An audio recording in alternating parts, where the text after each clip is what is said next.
Welcome to the art of choosing a healthy eating plan for your clients.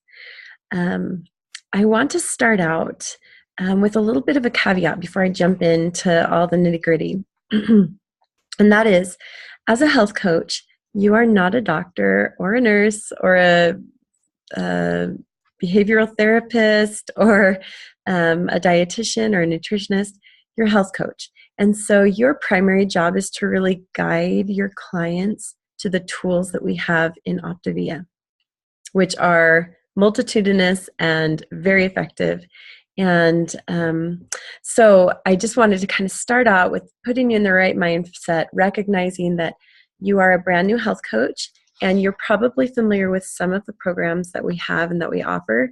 And at this point, you've probably done a few phone calls with your mentor coach and realized how important it is to ask many, many questions of your prospective clients so that you can definitely have a plan in place for them that's going to be the right plan for them, the right healthy eating plan for them to get them to their goals. And so this training is actually here just to kind of cover some of the bases and point you in the right direction and guide you to where you can find more answers. So number one, you can find answers with nutrition support.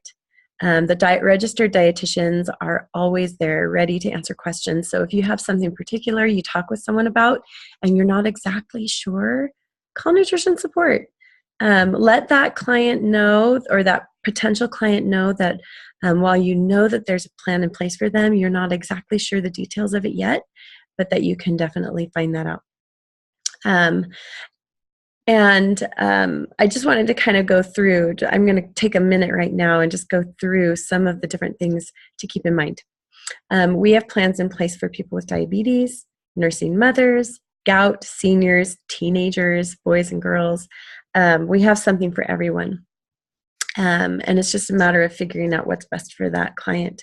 Many, many people come in, and probably I would say, I don't know how many percentage, I wouldn't know, but just a good number of people come in on a 5-in-1. A 5-in-1 is a fat burning plan, and it's really best for people who are living busy lives and maybe are not exercising at the gym, not really putting in a lot of time doing that, or people who maybe they are exercising, but they're willing to take a little break and kind of reduce their exercise. So the 5-in-1, that's just something to be aware of with the 5-in-1. If they're not willing to reduce their exercise and they want to keep working out 6 times a day or 6 times a week, 6 times a week, then you're going to want to do a plan called the 4-in-2 or the 4-2-in-1. The 4-in-2 is a fat burning plan. The 4-2+1 is not a fat burning plan, but they both are effective for weight loss, especially with people who are heavy exercisers. If they're a very heavy exerciser, the 4-2-and-1 is probably better.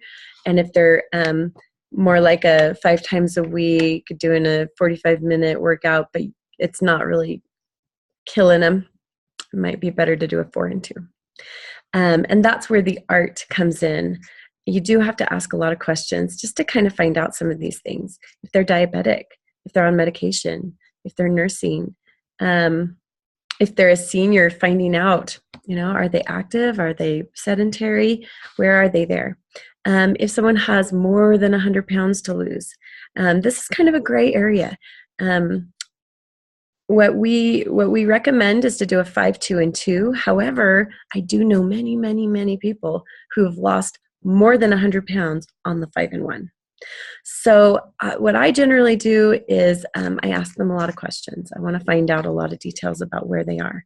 If they have more like 300 pounds to lose, or they're very, very heavy, 200 pounds or more to lose, I might lean more towards the 5-2-and-2.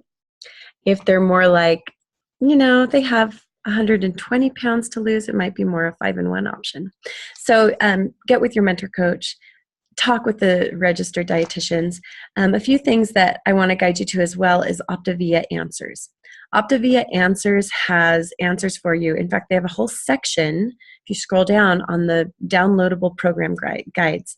At this point, this is a good time for you to download those guides and read all of them through, or to just study them so that you're prepared when you speak with people about, you have some knowledge of, some working knowledge of what all those places all those different guides guide you to do. A couple more things that I'm aware of that I didn't, know initially when I first started, and finding out if someone's on thyroid medications. If they have a hypothyroid, which is a depressed thyroid, they're probably taking a medication first thing in the morning on an empty stomach. That first fueling of the day can be eaten within the first hour of waking up. It can be eaten. It just needs to be soy-free. And so there is a product claims guide with all the different products claims. And my guess, it's on Optavia Answers. It's all there, I promise. You can just search for it, product claims. And then the other question you're going to want to ask your clients is, do they have any food allergies? Food allergies, I made that mistake one time. Don't make that mistake. Find out what their food allergies are, go through the product claims, and choose the foods that are going to be the best fit for them. Okay. Generally speaking, though, you don't want to pick and choose meals. That's not what it's about. We're going to get them a kit. We're going to get them started right away, make sure they have their habits of health system moving forward. But this is just focused on what to do. Now, let's say they only had a few pounds to lose, and they're in the green area, the green BMI area, maybe only 10 pounds, maybe 15 at most.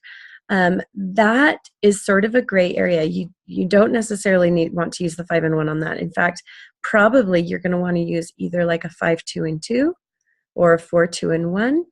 But the place to start is to calculate their TEE. So you're going to calculate their TEE, subtract 500 calories. If the calorie count hits you somewhere around 1,200, then the 4 and 2 and 1 is going to be a good fit. If it hits somewhere around more like 1,400 or 1,500, then you're going to want to do something like the 5, 2, and 2. If it's hitting higher, like if they do their TEE and you subtract 500 and it brings it down to like 1,800, then you're going to want to do a 3 and 3 with that person, and let your mentor coach guide you through that process. That's just something to be aware of. Now, if they're in the green BMI area and they're in the healthy BMI range, and they want to lose 20 pounds or 25 pounds, ask them more questions. Find out how, if they want to get down to 125.